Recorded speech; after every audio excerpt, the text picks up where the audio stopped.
Hi, welcome back to the organizing tip of the day. So I'm doing my craft binder today. I'm going to do a binder a day, and I've had a lot of requests for the craft one. Even though I already touched on it, I'm going to just touch on it a little bit again. Crafts is an awesome way to spend some time with our kids, some quality time with them while doing some educational stuff too. But who has the time, right? Like, crafts take so much time to get everything out, to get it all prepared, to come up with ideas. It's totally daunting, especially when by the time you get home from work or your kids get home from school and you got to make supper and blah blah blah. It just a lot of the time doesn't happen, which is why a craft binder is a super great way of having it all at your fingertips right in the kitchen where you use it, because you'll do it at the table, right, usually. And yeah, it just makes it so easy. So here we go. I'm going to show you my craft binder.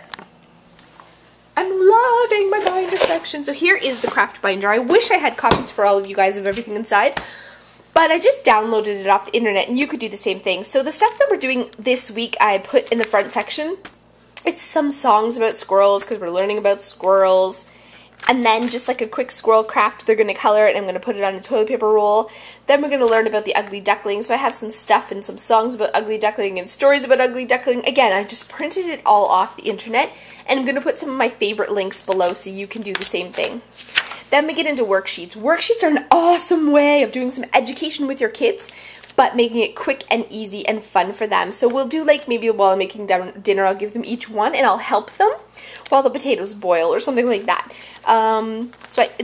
This is a great site. It's called www.tlsbooks.com, and you could print off worksheets for any age. So they're awesome, awesome, awesome, awesome, and educational, and it gives them something to color too.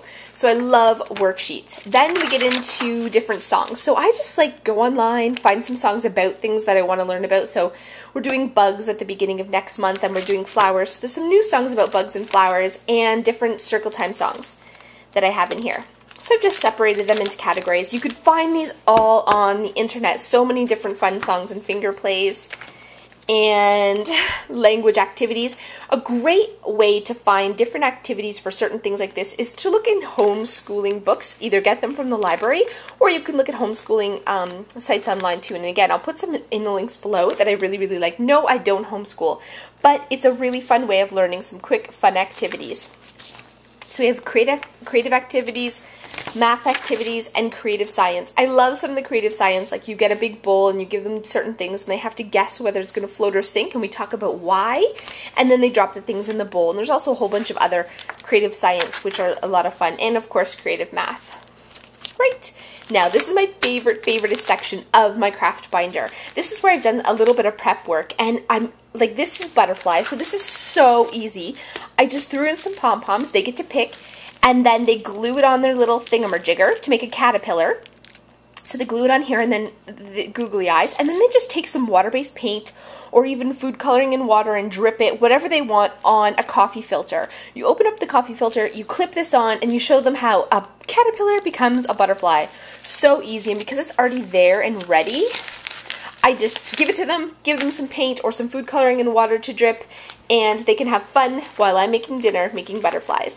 And sock puppets. I've done the same sort of thing with sock puppets, and what I've done is just put a little kid's sock, bunch of different pom-poms. I cut out some different shapes for ears, whether they want dog ears or kitty ears, some string just in case they want hair. I put some feathers in there, and lots of different shaped googly eyes, and pipe cleaners for whiskers, so they can go through and pick. I'll say pick your nose, pick your eyes, pick your ears, pick your hair, pick your mouth, and they'll pick it all out, and then I'll hot glue it on this for them because I don't want them dealing with hot glue.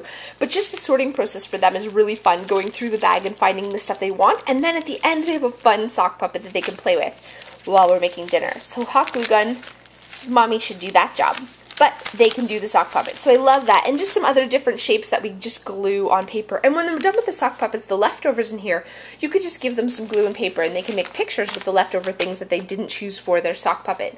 So lots of activities doing prep work ahead of time. Like they can make turtles, I've cut the stuff out already. They can make fish bowls, cut the stuff out already. They just color it and glue it on a piece of blue construction paper, and they've made fish bowls. And so yeah, and at the end here I just have ideas for every month. And this is just a book from the library. It's called Kids Crafts by the Month. I wish I could find the title. It's in here somewhere. But again, you can find these books, so many different ones at the library, and it's just photocopied your favorites or print them off the internet and put them in here as for quick reference. So what I did last night was, after the kids went to bed, I just brought down my craft box and put together the butterflies and put together the sock puppet stuff. It took me literally 5 minutes, and now it's prepared. So if I'm like, they come home from school and I'm looking for a quick craft idea, I want to spend a little bit of time with them and do something fun, but I don't want to have to take everything out and blah blah blah. I have it right here in my binder. So love that. It's right in the kitchen, which is where we use it, at the dining room table. And anyone, if I can do it, if I can find the time, you can find the time. Love my craft binder. Make one for yourself today. That's your tip of the day. I'll see you next time.